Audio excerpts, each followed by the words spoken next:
नमस्कार दोस्तों, स्वागत है आपका आज के हमारे इस वीडियो में। आज हम जानेंगे दीपावली व्रत कथा के बारे में। दीपावली जिसे दिवाली भी कहते हैं, भारतीय संस्कृति और धर्म का सबसे प्रमुख त्यौहार है। इसे रोशनी का पर्व भी कहा जाता है। इस पर्व के साथ कई पौराणिक और ऐतिहासिक कथाएं जुड़ी हैं, जो इसके महत्व को और भी अधिक बढ़ा देती है। यहाँ दीपावली से जुड़ी हम हर कथा का आपके सामने वर्णन करेंगे। सबसे पहले बात करेंगे रामायण में राम के कथा के बारे में। दीपावली का सबसे प्रमुख और प्रचलित कारण भगवान राम की अयोध्या वापसी से जुड़ा है। कहा जाता है कि त्रेता युग में भगवान विष्णु ने राजा दशरथ के पुत्र राम के रूप में अवतार लिया। राम ने अपने जीवन में कई कठिनाइयों का सामना किया और 14 वर्षों का वनवास सहा। वनवास के दौरान उन्होंने राक्षसों का संहार किया और रावण का वध कर सीता को वापस लाया। जब राम, सीता और लक्ष्मण अयोध्या लौटे तो उनके स्वागत के लिए अयोध्या वासियों ने दीप जलाए और पूरे नगर को दीपों की रोशनी से सजाया। इसी के प्रतीक स्वरूप हर साल दीपावली मनाई जाती है। आप सुनिए भगवान कृष्ण का कहानी। भगवान विष्णु के अवतार श्री कृष्ण द्वारा असुर नरकासुर का वध भी दीपावली के कारण के रूप में माना जाता है। नरकासुर ने अनेक राज्यों पर आक्रमण किया और वहां के निवासियों को कष्ट पहुंचाया। उसने 16,000 स्त्रियों को बंदी बना लिया था। भगवान कृष्ण ने नरकासुर का वध कर उन बंदी महिलाओं को मुक्त कराया। इस विजय के उपलक्ष्य में दीप जलाकर उत्सव मनाया गया, जिसे दीपावली के रूप में मनाया जाता है। आप सुनिए समुद्र मंथन और देवी लक्ष्मी की कहानी। दीपावली का संबंध माता लक्ष्मी से भी है। एक अन्य कथा के अनुसार समुद्र मंथन के समय देवी लक्ष्मी का अवतरण हुआ। वे धन, वैभव और समृद्धि की देवी मानी जाती है। समुद्र मंथन के दौरान ही अमृत भी निकला, जो जीवन और उन्नति का प्रतीक है। इसलिए इस दिन देवी लक्ष्मी की पूजा की जाती है और धन वैभव की कामना की जाती है। कहा जाता है कि दीपावली की रात्रि को देवी लक्ष्मी पृथ्वी पर विचलन करती है और अपने भक्तों को आशीर्वाद देती है। आप सुनिए महाभारत में पांडवों की कहानी। महाभारत काल की एक कथा के अनुसार जब पांडव जुए में पराजित होकर वनवास गए थे, तब उन्होंने 12 वर्ष का वनवास और 1 वर्ष का अज्ञातवास बिताया। अज्ञातवास के समाप्त होने के बाद पांडव जब अपने राज्य हस्तिनापुर लौटे, तब नगर वासियों ने उनका स्वागत दीप जलाकर किया। यह घटना कार्तिक अमावस्या के दिन हुई थी, इसलिए इसे अमावस्या के रूप में दीपावली के रूप में मनाया जाता है। आप सुनिए राजा विक्रमदत्त का राज्याभिषेक। ऐतिहासिक कथाओं में एक अन्य कथा यह है कि विक्रम संवत के संस्थापक राजा विक्रमदत्त का राज्याभिषेक भी इसी दिन हुआ था। विक्रमदत्त को एक महान और धर्मनिष्ठ शासक माना जाता था। उनके राज्याभिषेक के समय प्रजा ने दीप जलाकर अपनी प्रसन्नता व्यक्त की और तभी से दीप जलाने की परंपरा इस दिन की गई। आप सुनिए जैन धर्म और भगवान महावीर की कहानी। जैन धर्म के अनुयायियों के लिए भी दीपावली का विशेष महत्व है। इसी दिन भगवान महावीर ने निर्वाण प्राप्त किया था। भगवान महावीर जैन धर्म के 24वें तीर्थंकर थे और उनके निर्वाण के दिन उनके अनुयायी दीप जलाकर मनाते हैं। जैन अनुयायियों के लिए यह दिन आत्मशुद्धि और ध्यान का होता है। आप सुनिए सिख धर्म का। सिख धर्म में भी दीपावली का विशेष महत्व है। सिख अनुयायी इसे बंदी छोड़ दिवस के रूप में मनाते हैं। सिखों के छठे गुरु हरगोबिंद सिंह को मुगलों द्वारा कैद कर लिया गया था। बाद में उन्हें रिहा किया गया और उनके साथ 52 अन्य राजाओं को भी स्वतंत्रता मिली। इस घटना को स्मरण करने के लिए सिख समुदाय हर साल अमृतसर के स्वर्ण मंदिर में दीप जलाकर दीपावली का उत्सव मनाता है। आप सुनिए कैलाश पर्वत पर माता पार्वती और भगवान शिव की कथा। शिव पार्वती से जुड़ी एक कथा के अनुसार एक बार माता पार्वती ने भगवान शिव के साथ चौपड़ का खेल खेला और इसमें माता पार्वती ने विजय प्राप्त की। इस खेल के परिणाम स्वरूप जगत में समृद्धि और वैभव की वर्षा हुई, जिसे दीप जलाकर मनाया जाता है। उसके बाद दीपावली का महत्व केवल धार्मिक और पौराणिक कथाओं तक ही सीमित नहीं है। यह पर्व हमारी संस्कृति, परंपरा और मानवीय मूल्यों का प्रतीक है। दीपावली का संदेश है कि अंधकार चाहे जितना भी घना क्यों ना हो, रोशनी की एक छोटी सी किरण भी उसे दूर कर सकती है। यह पर्व सकारात्मकता, खुशियों, प्रेम और एकता का संदेश देता है। दीपावली पर घरों में साफ सफाई का महत्व भी है, क्योंकि इसे माता लक्ष्मी के स्वागत के रूप में देखा जाता है। लोग अपने घरों को सजाते हैं, मिठाइयाँ बनाते हैं और एक दूसरे को उपहार देते हैं।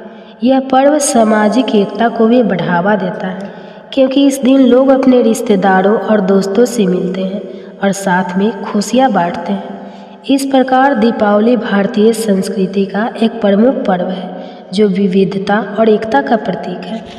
तो देखिए, हिंदू धर्म में दिवाली का त्यौहार सबसे बड़ा त्यौहार माना जाता है और दिवाली के दिन लक्ष्मी जी का पूजन किया जाता है। लक्ष्मी पूजन एक बहुत बड़ी पूजा और बहुत शुभ पूजा होती है।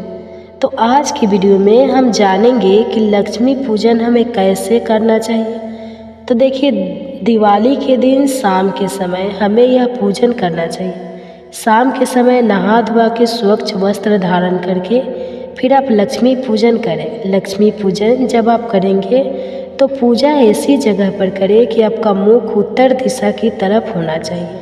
उत्तर दिशा को धन की दिशा माना जाता है, तो सबसे अच्छा है उत्तर दिशा की तरफ मुँह करके आप पूजन करें। अगर उत्तर दिशा की तरफ मुँह नहीं कर सकते हैं तो फिर आप पूर्व दिशा की तरफ मुँह कर लीजिए।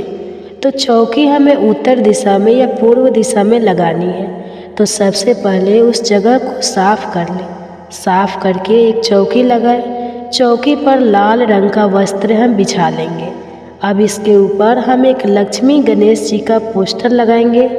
इस तरह के पोस्टर आपको बाज़ार में बहुत आसानी से मिल जाएंगे। 20 के मिलते हैं, बहुत महंगे भी नहीं आते हैं। तो लक्ष्मी गणेश जी का पोस्टर अगर आप लेके आएंगे तो यह आप लगा लीजिएगा। अब हम चौकी पर चावल रखेंगे। आप चावल रख सकते हैं या फूल भी रख सकते हैं। 3 जगह हमें थोड़े थोड़े चावल रखने हैं। उसके ऊपर हम लक्ष्मी गणेश जी की जो नई मूर्तियाँ लेके आए हैं उन्हें विराजमान करेंगे। अगर आप नई मूर्तियाँ नहीं लेके आए हैं तो पहले से ही घर में जो लक्ष्मी गणेश जी की मूर्तियाँ हैं उन्हें स्थापित करें। इसके बाद हम सुपारी के रूप में विष्णु भगवान को विराजमान कर लेंगे। अगर विष्णु भगवान का फोटो या मूर्ति है तो आप फोटो मूर्ति को विराजमान कर सकते हैं। फिर देखिए, सोने और चांदी का पूजन भी किया जाता है, क्योंकि सोना चांदी भी लक्ष्मी माता का ही स्वरूप है। तो सोने चांदी की जो चीज़ें आप नई लेके आए हैं तो आप नई चीज़ों यहाँ पर रख लीजिए। नई नहीं लेके आए हैं तो पहले से जो चीज़ें आपके पास है वो हम रख लेंगे। साथ में हम कुछ पैसे भी यहाँ ज़रूर रखेंगे, क्योंकि पैसे भी धन का ही स्वरूप होता है। जी हाँ, स्वरूप होता है। इसके साथ ही तो धनतेरस के दिन आप बर्तन लेकर आए हैं, वह बर्तन भी हमें चौकी पर ज़रूर रखनी है। इन सभी चीज़ों का हमें पूजन करना है। तो यहाँ पर हमने चौकी लगा ली है, सभी चीज़ों को विराजमान कर लिया है। अब देखिए, दिवाली की जो पूजा होती है ना, ये बहुत बड़ी पूजा होती है। इसमें कलश स्थापना करना बहुत शुभ होता है। तो आप कलश स्थापना जरूर कीजिएगा। आप जहाँ बैठे हैं अपने लेफ्ट हैंड की तरफ, यानी लक्ष्मी जी के राइट हैंड की तरफ हमें चावल की आछत लगानी है। चावल से हम अष्टदल कमल बना लेंगे। लक्ष्मी माता को अष्टदल कमल बहुत प्रिय है, तो आप कमल जरूर बनाइए। तो यहाँ पर देखिए, हम अष्टदल कमल बनाने चावल की ढेरी लगाकर उसके बीच में हमें 8 लाइन लगानी है, तो अष्टदल कमल बन जाएगा। अगर आपको अष्टदल कमल बनाना नहीं आता है तो आप चावल की ढेरी भी लगा सकते हैं। खाली चावल लगा के भी उस पर कलश की स्थापना कर सकते हैं। तो यहाँ पर हमने अष्टदल कमल बना लिया। अब हम क्या करेंगे, पीतल या तांबे का एक लोटा लेंगे। इसमें हम जल भर लेंगे, थोड़ा सा गंगा जल डालेंगे, फिर पूरा इसको जल से भर लेंगे। इसके बाद इसमें हल्दी, सुपारी, सिक्का, थोड़ी सी चावल और एक फूल हम डाल देंगे। 5 चीज़ें डालने के बाद आम के पत्ते लगाएंगे। आम के पत्तों को पहले तिलक कर लेंगे, उसके बाद हम इन्हें कलश में सजा लेंगे। आम के पत्ते ना मिले तो आप अशोका के पत्ते ले सकते हैं। इसके बाद ढक्कन में किसी भी प्लेट या कटोरी में चावल भर के और वो हम इस कलश के ऊपर रख देंगे। अब हमें नारियल रखना है, तो नारियल जो है इसको पहले हम तिलक कर लेंगे। तिलक करने के बाद नारियल पे हम मौली बांध लेंगे। आप मौली बांध सकते हैं, या आपके पास लाल रंग का कोई नया कपड़ा है तो आप वो भी बांध सकते हैं। अब नारियल का मुख अपनी तरफ करते हुए हम कलश के ऊपर नारियल को रख देंगे। इस तरह से हमारे कलश की स्थापना हो जाएगी। अब हमें अखंड दीपक जलाना है, तो थोड़े से चावल रख के उसके ऊपर हम दीपक जलाएंगे। आप चाहे तो आप चावलों से स्वास्तिक बना सकते हैं या अष्टदल कमल भी बना सकते हैं। चावल के ऊपर यह बड़ा दिया जलाया जाता है, अखंड दीपक होता है। दिवाली की रात पूरी रात यह दीपक जलता है और इस दीपक में सरसों का तेल भरा जाता है, तो सरसों के तेल का यह दीपक जलाया जाता है। दीपक जला के हम प्रार्थना करेंगे, हे लक्ष्मी माता, आज मैं आपका पूजन कर रही हूँ या कर रहा हूँ, आज मेरी पूजा को स्वीकार करें। कोई गलती रह जाती है तो मुझे क्षमा करें और मेरे घर में अस्थायी निवास करें। इस तरह से संकल्प करने के बाद फिर हम पूजा शुरू करेंगे। तो सबसे पहले हम जल के छींटे लगाकर सभी को भाव रूप में स्नान करा देंगे। सभी को स्नान कराने के बाद फिर वस्त्र के रूप में हम सभी को कलावा यानी मौली समर्पित कर देंगे। तो यहाँ पर गणेश जी को, लक्ष्मी माता को, भगवान विष्णु को, कुबेर भगवान को, सरस्वती माता को, जो भी हमने सोने चांदी की चीज़ें ली है उन्हें कलश पर हमने पहले ही मौली बांध दी थी। सभी को वस्त्र के रूप में यहाँ पर मौली समर्पित कर देंगे। उसके बाद सभी को हम रोली से तिलक करेंगे। लक्ष्मी माता के पूजन में लाल रंग का अति महत्व है, तो सबको हम पहले रोली से तिलक कर देंगे। तो यहाँ पर गणेश जी को, लक्ष्मी माता को, कुबेर भगवान को, यहाँ पर विराजमान सभी देवी देवताओं को और जो भी अपने सोने चांदी की चीज़ें रखी हैं उनको, बर्तनों को, दिए को, कलश को, सभी को हमें तिलक करना है। पूजा में सम्मिलित सभी मेंबर, जो भी आपके परिवारजन, जो भी भगतजन पूजा में सम्मिलित है, उन सबको भी हम तिलक कर देंगे। तिलक करने के बाद हम चावल समर्पित करेंगे। पूजा में जौ चावल यूज करें, वो टूटे हुए नहीं होना चाहिए, साबुत चावल होने चाहिए। उसके बाद हम जनेऊ समर्पित करेंगे। तो अगर आपके पास जनेऊ है तो गणेश जी को जनेऊ समर्पित कर दीजिएगा और विष्णु भगवान को भी हम जनेऊ समर्पित कर देंगे। जनेऊ नहीं है तो कोई बात नहीं, सिर्फ कलावा भी समर्पित कर सकते हैं। इसके बाद लक्ष्मी माता को लाल रंग की चुनरी समर्पित करेंगे। सभी को हम फूल समर्पित कर देंगे। गणेश जी को लाल रंग का फूल, भगवान विष्णु को पीले रंग का फूल अति प्रिय है। माँ सरस्वती को पीले रंग का या सफ़ेद रंग का फूल चढ़ाएंगे और लक्ष्मी माता को हम कमल का फूल चढ़ाएंगे। देखिए, लक्ष्मी माता को ना कमल का फूल बहुत ज़्यादा प्रिय होता है, तो कमल का फूल बंद आता है, उसको अच्छे से ऐसे खिला लीजिएगा। खुद ही खिलाना पड़ता है, आपको खिला हुआ नहीं मिलेगा। इस तरह से हम इस फूल को खिला लेंगे और दिवाली के दिन आपको फूल वालों के पास बहुत आसानी से कमल का फूल मिल जाएगा।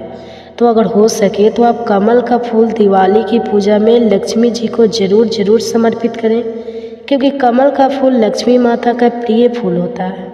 उसके बाद हम कलश को और सभी को फूल समर्पित कर देंगे। अगर आपको कमल का फूल ना मिले तो आप गुलाब का फूल ले लीजिएगा। इसके बाद लक्ष्मी माता को हम श्रृंगार का सामान समर्पित करेंगे। तो जितनी चीज़ें श्रृंगार की आपको मिल जाए वो चीज़ें हम लक्ष्मी माता को समर्पित कर देंगे। इसके बाद लक्ष्मी माता की कुछ प्रिय चीज़ें हैं जो समर्पित करना बहुत ही शुभ माना जाता है।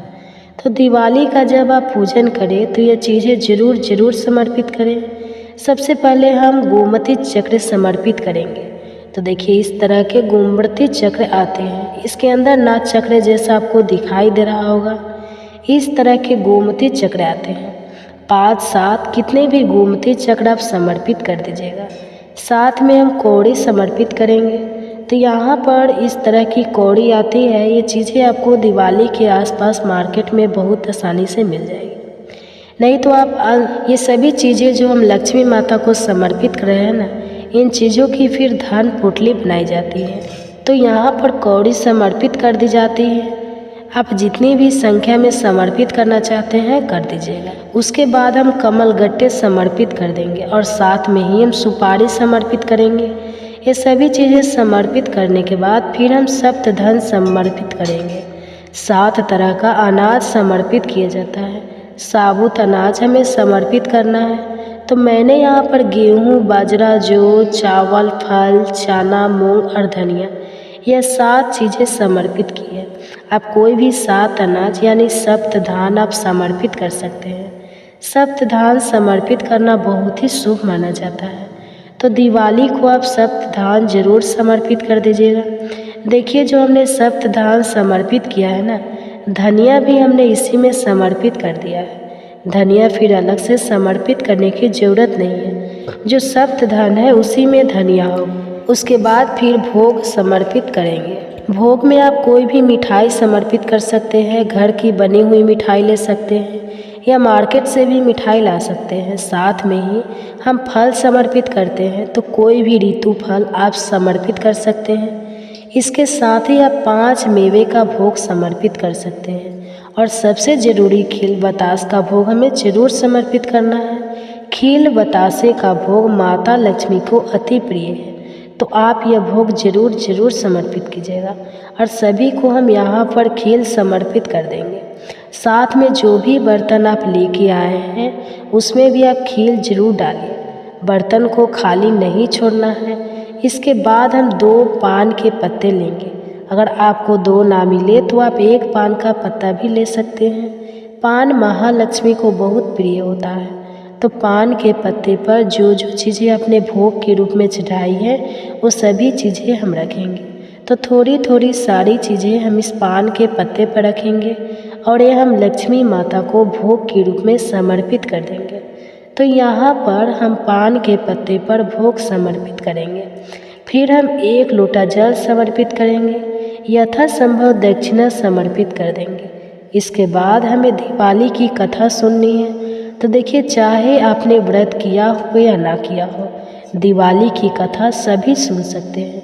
अगर आप दिवाली की कथा सुनना चाहते हैं तो हाथ में थोड़ी सी खील लेकर और हम दिवाली की कथा सुन लेंगे। अगर आप कथा नहीं सुनते हैं तो इस पार्ट को आप स्किप कर सकते हैं। तो यहाँ पर हम दिवाली की कथा सुन के और जो खील है वो माता लक्ष्मी के चरणों में समर्पित कर देंगे। इस तरह से हमें कथा सुन लेनी है। उसके बाद हम बहुत सारे दिए जलाते हैं। तो देखिए, दिवाली के दिन मिट्टी के दिए जलाए जाते हैं, सरसों के तेल के दिए जलाए जाते हैं। आप जो दिए है वह चौकी के पास ही रखें। फिर हम सारे दिए को जला लेंगे। तो लक्ष्मी पूजन से पहले हम सभी को दिए को उनको जला लेते हैं। इसके बाद धूप दीप दिखाएंगे। माता लक्ष्मी का जब भी आप पूजन करें तो धूप जरूर दिखाएं, क्योंकि लक्ष्मी माता को सुगंध अति प्रिय है। तो धूप हम जला लेंगे। फिर हम आरती करेंगे। तो देखिए, हमारे यहाँ पर तो लक्ष्मी जी की आरती की जाती है। बहुत ही धूमधाम से हम आरती करते हैं। तो अखंड दीपक है, उसको नहीं उठाना है। उसके अलावा जो छोटे दीपक हमने जलाए हैं, किसी भी दीपक से हम आरती कर सकते हैं। तो अगर आपके यहाँ पर भी आरती की जाती है तो बहुत ही प्रेम पूर्वक पहले हम गणेश जी की आरती करेंगे और फिर हम लक्ष्मी माता की आरती करेंगे। अगर आपके यहाँ आरती नहीं की जाती है तो आप आरती के पार्ट को स्किप कर सकते हैं। हाथ जोड़ के बस आप माता से प्रार्थना कर लीजिए। हमारे यहाँ पर बहुत धूमधाम से लक्ष्मी जी की आरती की जाती है। तो यहाँ पर हम लक्ष्मी माता की आरती कर लेंगे। आरती करने के बाद हाथ जोड़कर पूजा में रही कमियों के लिए क्षमा याचना करेंगे और अपने घर में लक्ष्मी जी को निवास करने के लिए, अपने घर में आने के लिए लक्ष्मी जी से प्रार्थना करेंगे। तो इस तरह से हम लक्ष्मी पूजन करते हैं। आरती करने के बाद हम माता लक्ष्मी को धन समर्पित करेंगे, यानी जो ये खील होती है ना, ये धान होता है, ये खील समर्पित करते हैं। इसे धन का स्वरूप माना जाता है। और माता के ऊपर खड़े होकर हम अपने हाथ में धान लेकर माता के ऊपर धान की वर्षा करते हैं। घर के सभी सदस्य माँ लक्ष्मी के ऊपर धान की वर्षा जरूर करें। कहते हैं इससे घर में धन बरसता है। तो इस तरह से हम लक्ष्मी माता के ऊपर धान की वर्षा कर देंगे। हमारा जो लक्ष्मी पूजन है यह धान की वर्षा के बाद ही पूर्ण होगा। तो इस तरह से हमारी जो पूजा है वो पूर्ण हो जाएगी। पूजा करने के बाद हम लक्ष्मी पोटली बनाते हैं। पूजा करने के बाद कितने भी समय बाद, आधे घंटे बाद या 2 घंटे बाद, 1 घंटे बाद, जब भी आपको लगे कि आप थोड़ा फ्री हो गए हो तो आप लक्ष्मी पोटली बना लीजिएगा। आप चाहे तो पूजा के तुरंत बाद भी आप बना सकते हैं। तो यहाँ पर हम कोई भी पोटली ले लेंगे। लाल रंग की पोटली हमें लेनी होती है या आप कोई भी रंग का कपड़ा भी ले सकते हैं। उसमें जो भी हमने लक्ष्मी जी की प्रिय चीज़ें चढ़ाई थी ना, जैसे हमने गोमती चक्र, कोड़ी, कमलगट्टा, सुपारी, ये सब चीज़ें जो हमने चढ़ाई थी वो सारी चीज़ें हम इस लाल रंग की पोटली में या लाल कपड़े में हम रख लेते हैं। यह लक्ष्मी पोटली कहा जाता है इसको। और ये सारी चीज़ें हम इस पोटली में रखेंगे। फिर इस पोटली को हम अपनी धन की तिजोरी में या जिस भी ड्राम में कि जिस भी कमन में, जिस भी जगह पर आप अपना धन रखते हैं वहाँ पर हम इस पोटली को रख लेते हैं। यह पोटली हमें दिवाली के दिन ही बनानी है, यानी दिवाली की रात को पूजा के बाद ही बनानी है। तो इस तरह से सारी चीज़ों को इस तरह से रख के और इसको हम लक्ष्मी माता के चरणों में स्पर्श करा के फिर हम यह पोटली अपने लेकर में रख लेंगे। तो आप चाहे तो इस तरह से आप पोटली बना सकते हैं। अगर आप पोटली नहीं बनाना चाहते हैं तो आप इस पार्ट को स्किप कर दीजिएगा, क्योंकि मैं लक्ष्मी पूजन की संपूर्ण विधि शेयर कर रही हूँ, इसलिए लक्ष्मी पोटली के बारे में भी मैंने साथ ही बता दिया है। अब देखिए, पूजा के बाद जो भी भोग प्रसाद चढ़ाया जाता है वह घर के सभी सदस्यों में बांट देंगे। रात को जब हम सोने जाएंगे उससे पहले हमें काजल बनाना होता है। तो जो ये बड़ा दीपक होता है ना, जो बड़ा दिया अखंड हमने जलाया है, इसी के ऊपर किसी भी चम्मच या किसी भी प्लेट वगैरह को इस तरह से उल्टा करके हम काजल बना लेंगे। इसके बाद इसी दीपक से थोड़ी सी चिकनाई लेके और फिर हम सबकी आँखों में यह काजल लगा देंगे। यह काजल बहुत ही शुभ माना जाता है और आँखों के लिए बहुत अच्छा होता है। तो दिवाली का यह काजल हमारे यहाँ पर ज़रूर लगाया जाता है। तो दोस्तों, इस तरह से दिवाली की पूजा की जाती है। दिवाली पूजा की संपूर्ण विधि मैंने आपके साथ शेयर कर दी है। आपको यह दिवाली पूजा की विधि कैसे लगी कमेंट्स करके ज़रूर बताना। और अगर यह वीडियो आपको पसंद आया हो, तो वीडियो आपके लिए थोड़ा बहुत भी यूजफुल हो तो प्लीज़ वीडियो को लाइक कर देना। हम महिलाएं घर में तीज त्यौहार कैसे करते हैं यह देखने के लिए मेरे चैनल को सब्सक्राइब कर लेना। दिवाली पूजा की चौकी कब उठानी है और इस सारे सामान का हमें क्या करना है, इसका अलग अलग वीडियो आपको हमारे चैनल पर मिल जाएगा। आप उसे भी ज़रूर देखना। यह दिवाली आपके लिए बहुत मंगलमय हो। माता लक्ष्मी आपके घर में सदैव वास करे और माता लक्ष्मी की कृपा आप पर सर्वदा बनी रहे। इसी कामना के साथ फिर मिलेंगे किसी और वीडियो में। तब तक के लिए जय महालक्ष्मी, राधे राधे। इस दिन का नाम संस्कृत के 2 शब्दों से लिया गया है। धन का अर्थ है धन संपत्ति और तेरस का अर्थ है 13वां दिन। हिंदू पंचांग के अनुसार धनतेरस कार्तिक मास की कृष्ण पक्ष की त्रयोदशी तिथि को मनाया जाता है। यह दिन न केवल धार्मिक दृष्टिकोण से महत्वपूर्ण है, बल्कि इसमें आर्थिक और सांस्कृतिक धरोहरों की भी झलक मिलती है। धनतेरस से जुड़ी कई कहानियाँ और पौराणिक कथाएँ हैं। धनतेरस का सबसे प्रसिद्ध पौराणिक संदर्भ समुद्र मंथन से जुड़ा हुआ है। यह कथा हिंदू धर्म के सबसे बड़े पुराणों में से एक भागवत पुराण में मिलती है। इसके अनुसार देवताओं और असुरों ने अमृत प्राप्त करने के लिए समुद्र मंथन किया था। इस मंथन के दौरान कई अमूल्य वस्तुएं प्रकट हुई, जिनमें से एक थी धन्वंतरी, जो आयुर्वेद के देवता माने जाते हैं। जब इस समुद्र से प्रकट हुए तो उनके हाथ में अमृत से भरा हुआ कलश था। इस दिन को धनतेरस के रूप में मनाया जाता है और इसी कारण से इस दिन को स्वास्थ्य और आयुर्वेद से भी जोड़ा गया है। धन्वंतरी देवता के प्रकट होने की यह कथा आयुर्वेद के महत्व को दर्शाती है। ऐसा माना जाता है कि इस दिन यदि लोग धातु, विशेष रूप से सोना, चांदी या पीतल खरीदते हैं तो उनके जीवन में धन और स्वास्थ्य की वृद्धि होती है। इसी विश्वास के चलते धनतेरस पर सोने और चांदी के आभूषण खरीदना शुभ माना जाता है। धनतेरस से जुड़ी दूसरी प्रमुख कहानी राजा हिमा की है। इस कथा के अनुसार राजा हिमा का एक पुत्र था जिसकी कुंडली में यह भविष्यवाणी हो गई थी कि उसकी मृत्यु विवाह के चौथे दिन सांप के काटने से होगा। इस भयावह भविष्यवाणी के कारण राजा हिमा और उसकी पत्नी ने अपने पुत्र की जान बचाने के उपाय सोचे। राजा हिमा की पत्नी ने यह योजना बनाई।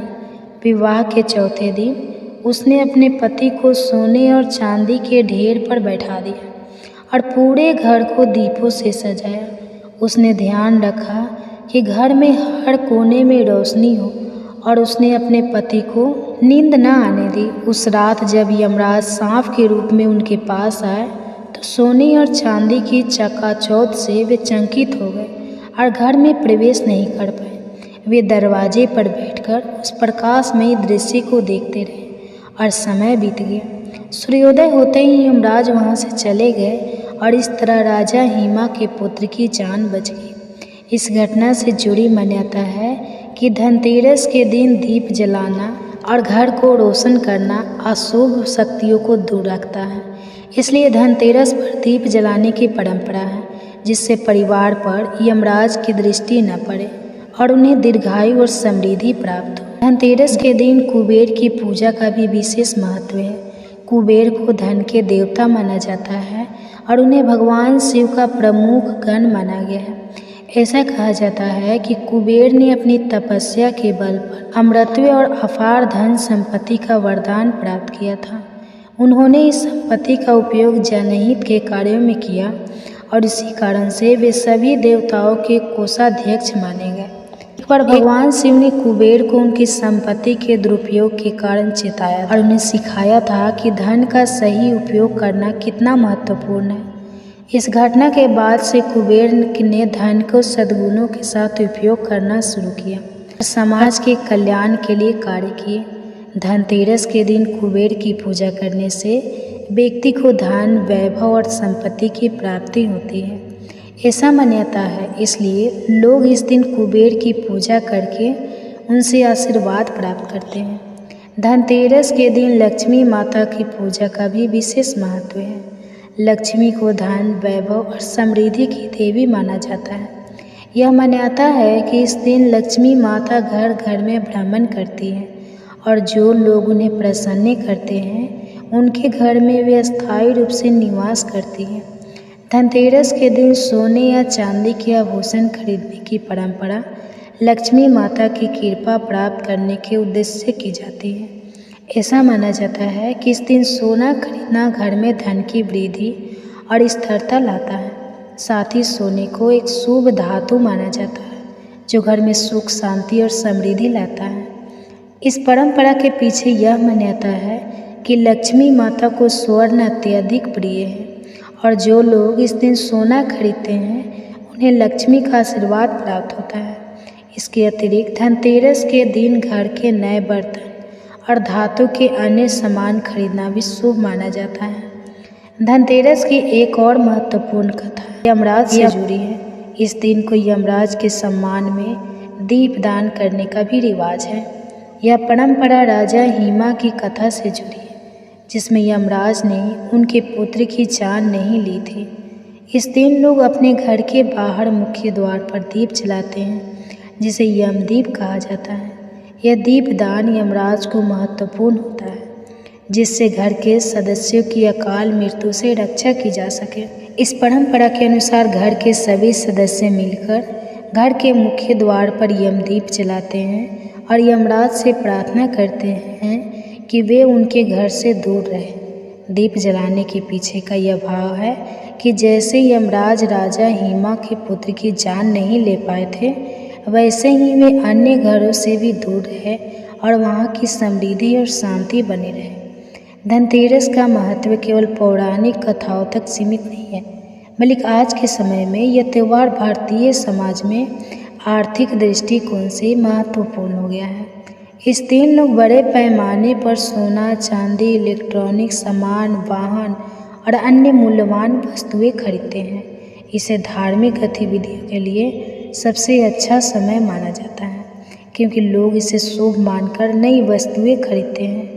वाणिज्य दृष्टि से यह त्यौहार व्यापारियों और दुकानदारों के लिए भी लाभदायक होता है, क्योंकि इस दिन बाज़ारों में भारी खरीदारी होती है। विशेषकर सोने और आभूषण की दुकानों पर भीड़ देखी जाती है, क्योंकि लोग इसे अपने भविष्य की सुरक्षा के रूप में देखते हैं। इस दिन सोना खरीदने की परंपरा न केवल धार्मिक मान्यताओं पर आधारित है, बल्कि यह एक प्रकार का निवेश भी माना जाता है। धनतेरस एक ऐसा त्यौहार है जिसमें धार्मिक, सृष्टि, सांस्कृतिक और आर्थिक पहलुओं का भी अद्भुत संगम है। इसकी कहानियाँ न केवल धार्मिक आस्था और पौराणिक गाथाओं से जुड़ी है, बल्कि इसमें समाज और जीवन के विभिन्न आयामों की भी झलक मिलती है। अब सुनिए माँ लक्ष्मी की आरती। कार्तिक मास में प्रातःकाल गंगा, यमुना या किसी भी पवित्र नदी में स्नान करने से जीवन में पापों से मुक्ति मिलती है। शास्त्रों में कहा गया है कि जो व्यक्ति इस महीने में नियमित रूप से स्नान करता है उसे मोक्ष की प्राप्ति होती है। गंगा, यमुना, गोदावरी और सरस्वती जैसी नदियों में स्नान करने का विशेष महत्व है, परंतु जो लोग इस पवित्र नदियों तक नहीं जा सकते वे अपने घर के पास किसी भी जलाशय या स्नान स्थान में स्नान कर सकते हैं। ऐसा करने से भी उतना ही पुण्य फल प्राप्त होता है। कार्तिक मास में स्नान करने वाले भक्तों की श्रद्धा और भक्ति देखकर स्वयं भगवान विष्णु प्रसन्न होते हैं। यह भी कहा जाता है कि इस समय सूर्य देवता का तेज और प्रभाव अधिक होता है, जिससे स्नान करने से न केवल शारीरिक शुद्ध होती है बल्कि मानसिक शांति और आत्मिक विकास भी होता है। तुलसी का पौधा हिंदू धर्म में बहुत पवित्र माना गया है। कार्तिक मास में विशेष रूप से तुलसी की पूजा की जाती है। इस महीने में तुलसी के पौधे के नीचे दीपक जलाने से विष्णु भगवान की कृपा प्राप्त होती है। पौराणिक कथाओं के अनुसार देवी तुलसी को भगवान विष्णु की पत्नी के रूप में पूजा जाता है और इस महीने में उनकी पूजा करने से गृहस्थ जीवन में सुख शांति बनी रहती है। तुलसी विवाह का आयोजन भी इस महीने में विशेष रूप से किया जाता है, जिसमें तुलसी जी का विवाह शालिग्राम रूपी भगवान विष्णु से होता है। यह विवाह कार्तिक शुक्ल एकादशी के दिन बड़े धूमधाम से मनाया जाता है। इस अवसर पर लोग उपवास रखते हैं और भगवान विष्णु और देवी तुलसी का आशीर्वाद प्राप्त करते हैं। कार्तिक मास की एकादशी व्रत का अत्यंत महत्व है। इस मास में विशेष रूप से देवउठनी एकादशी का व्रत रखा जाता है। इस दिन भगवान विष्णु 4 महीनों के शयन के बाद जागृत होते हैं और संसार के पालन के लिए पुनः सक्रिय होते हैं। इस व्रत को करने से समस्त पापों का नाश होता है और व्यक्ति को मोक्ष की प्राप्ति होती है। पौराणिक कथाओं के अनुसार जब भगवान विष्णु ने इस दिन निद्रा से जागकर संसार की रक्षा का संकल्प लिया, तब से यह दिन अत्यंत पुण्यदायी माना जाता है। इस व्रत में दिन भर उपवास रखकर विष्णु भगवान की पूजा की जाती है और रात को जागरण किया जाता है। इस दिन किए गए धार्मिक कर्मों का फल कई गुना बढ़ जाता है। कार्तिक मास में दीप दान का भी बहुत महत्व है। विशेष रूप से कार्तिक पूर्णिमा के दिन दीप दान करना अत्यंत शुभ माना गया है। इस दिन गंगा नदी या किसी भी पवित्र जलाशय के तट पर दीप जलाने से समस्त पापों का नाश होता है और व्यक्ति को पुण्य की प्राप्ति होती है।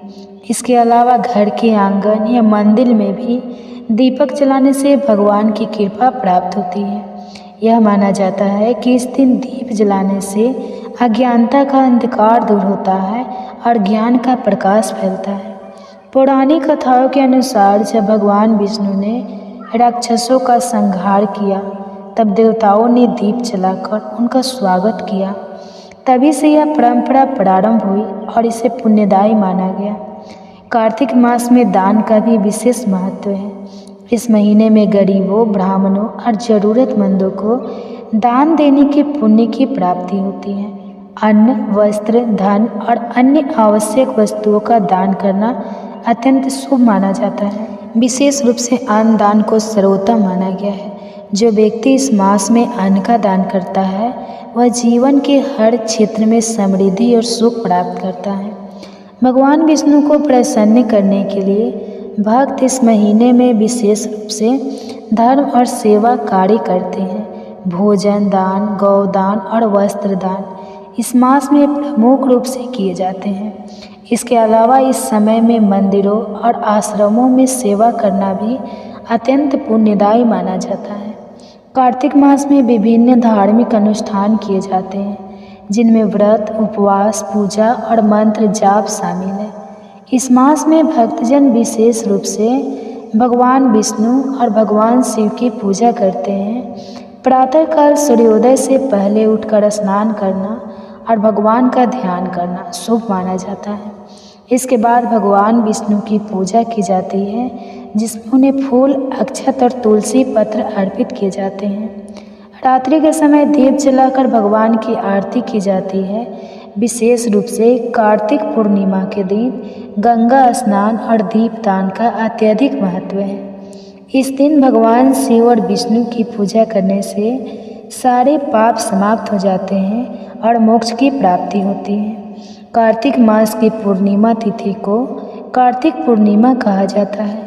इस दिन को अत्यंत शुभ और पवित्र माना जाता है। कार्तिक पूर्णिमा के दिन गंगा स्नान, दीपदान और धार्मिक कार्य करने से अत्यधिक पुण्य की प्राप्ति होती है। इस दिन भगवान शिव और भगवान विष्णु दोनों की पूजा का विशेष महत्व होता है। कार्तिक पूर्णिमा के दिन देवताओं का भी पृथ्वी पर आगमन होता है और वे भक्तों को आशीर्वाद देते हैं। इस दिन तीर्थ स्थानों पर विशेष रूप से काशी, प्रयागराज और हरिद्वार में भक्तों की भारी भीड़ होती है। लोग गंगा स्नान करते हैं और दीप दान करके भगवान से अपने पापों की मुक्ति की कामना करते हैं। कार्तिक मास का धार्मिक और आध्यात्मिक महत्व हिंदू धर्म में अत्यंत उच्च स्थान पर है। इस मास में स्नान, व्रत, दान और पूजा करने से व्यक्ति को पापों से मुक्ति मिलती है और जीवन में सुख शांति का अनुभव होता है। कार्तिक मास के दौरान की गई धार्मिक क्रियाएं कई गुना फल देती है। अतः इस मास में हर व्यक्ति को धार्मिक अनुष्ठानों में भाग लेनी चाहिए और भगवान विष्णु की आराधना करनी चाहिए, ताकि जीवन में शांति, समृद्धि और मोक्ष की प्राप्ति हो सके। इससे पहले कि कार्तिक मास की कथाएं सुनने के लिए आप सभी का बहुत बहुत धन्यवाद। अगर आपने इससे पहले के अध्याय नहीं सुने हैं और आज आप पहली बार हमारे चैनल पर इस कथा को सुन रहे हैं, तो इस कथा को सुनने के बाद पिछले सभी अध्याय भी जरूर सुनिए। कार्तिक मास भारतीय सनातन संस्कृति में सबसे अधिक पुण्यदायी माना गया है और इस मास का हर दिन, हर क्षण साधक को धर्म, भक्ति और मोक्ष के पथ पर अग्रसर करता है। 8वां दिन की कथा विशेष रूप से भगवान श्री विष्णु की कृपा से जुड़ी है, जो संसार की मोह माया से मुक्त होकर आत्मा को शांति और मोक्ष का मार्ग दिखाती है। इस दिन का पूजन और कथा श्रवण करने से अंधकार को मिटकर ईश्वर के प्रकाश में लाने वाला होता है। और आज की इस कथा से यही शिक्षा मिलती है कि जीवन की अस्थायी सफलताओं से पूरे सच्ची और आनंद और शांति केवल भगवान की आराधना और आत्मा की मुक्ति में ही है। जो व्यक्ति सच्चे मन और आस्था से इस दिन की पवित्र कथा को सुनता है, वह जन्म मृत्यु के चक्र से मुक्त होकर अंत में मोक्ष की ओर बढ़ता है। एक बार की बात है, राधा रानी को एक सर्प ने काट लिया। राधा जी की सारी सखियाँ दौड़ी आई माँ के पास और कहने लगी, माँ चलकर अपनी बेटी को देखो, एक काले सांप ने डस लिया है और राधा के सिर से और वह बेहोश हो गई है। अब इसके विष को उतारने के लिए किसी गुनी को बुलाना पड़ेगा। माँ ने सुना तो डर गई और रोते रोते राधा जी को अपने हृदय से लगा लिया। एक सखी कहने लगी, माँ यदि राधा जी को ठीक करना है तो श्री कृष्ण जी को बुला ला। अगर कृष्ण जी आ जाएंगे तो राधा जी तुरंत ही जीवित हो जाएगी, क्योंकि श्री कृष्णा गुरु है, तीनों लोकों में उनसे श्रेष्ठ कोई नहीं है। सूरदास जी बता रहे हैं कि राधा रानी को ठीक करने के लिए आज कृष्ण जी को बुलाया जा रहा है। अब राधा रानी की सखिया कृष्ण जी की मैया यशोदा के पास आई और कहने लगे, मैया तुम्हारा कृष्ण सांप के विष को मंत्रों से उतारने वाले गुरु हैं, आप अपने पुत्र को हमारे साथ भेजो। तो राधा रानी को काले सांप ने डस लिया है।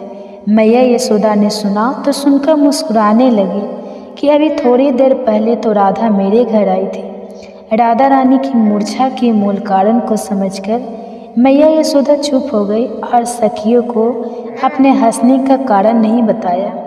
अब मैया यशोदा कान्हा जी को पुकारने लगी, कहने लगी, कान्हा, राधा के यहाँ कृति नाम की ग्वालिन तुम्हें बुलाने आई थी, तुम वहाँ चले जाओ। सुना है राधा को काले सांप ने डस लिया है और तुम कब से गढ़नी बन गए। तुम माँ ने मंदिर जाओ, मुस्कुराकर कहा, कृष्ण, सुना है तुम कुछ ऐसा जंत्र मंत्र जानते हो कि काले सांप का विष उतर जाता है।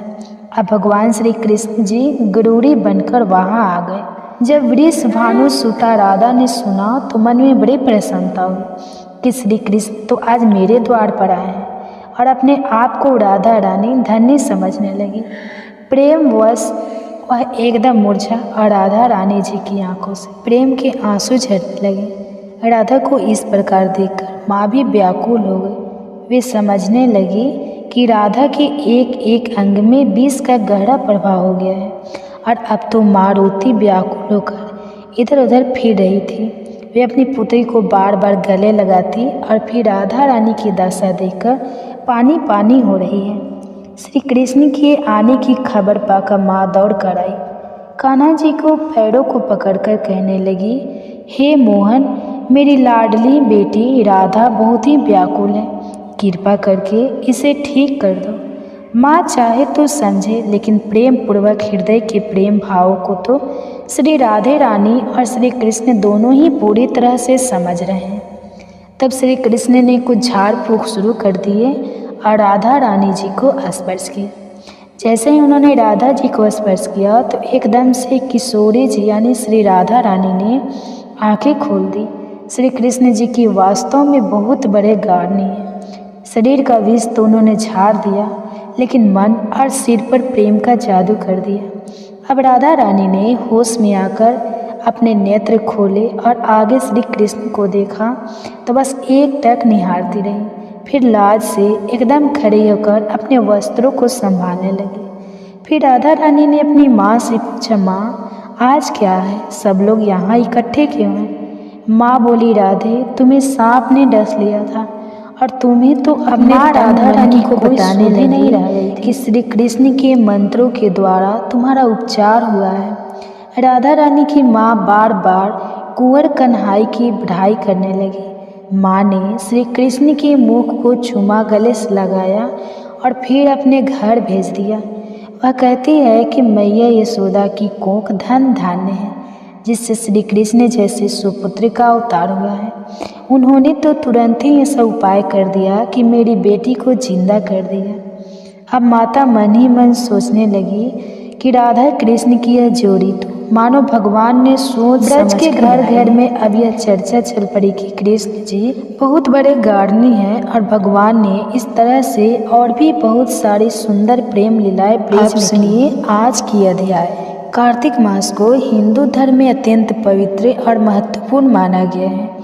विशेष रूप से इस महीने में भगवान विष्णु और भगवान शिव की पूजा का विशेष महत्व होता है।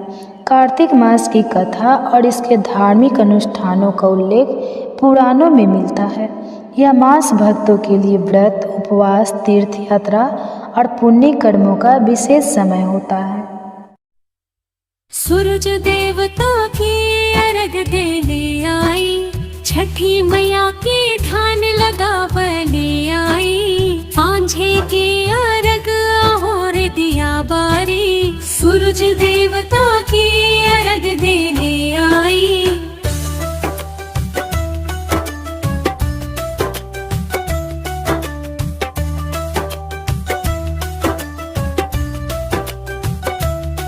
गंगा जी के किनारे बस सुहाई, छठी मैया की कोरा में छाई रे माई।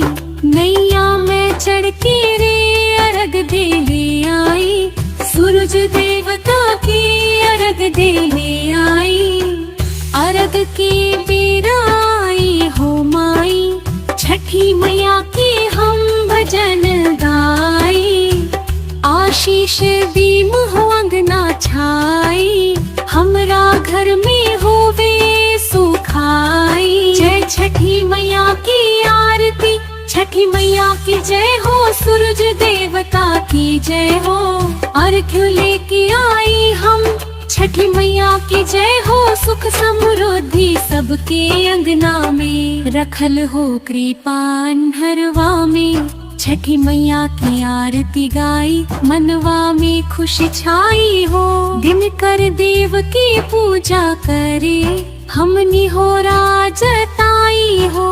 अर्घ देव छठी मैया, सभी के संकट हराई हो। छठी मैया के कन्हैया रे, ध्यान धरिल सब सगुनिया रे। डूबी छठी मई रे अन्हरिया में, उजियारा होवे सुखवा में। मन करे हमनी हो रे, छठी मैया के गीत गवावा रे। सूरज देव के पूजा करा, घर अंगना खुशियाँ लिलावा रे।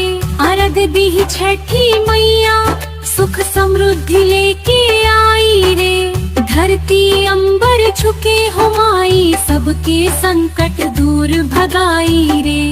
ध्यान छठी मैया के लागल, सूरज देवता के पूजा भई।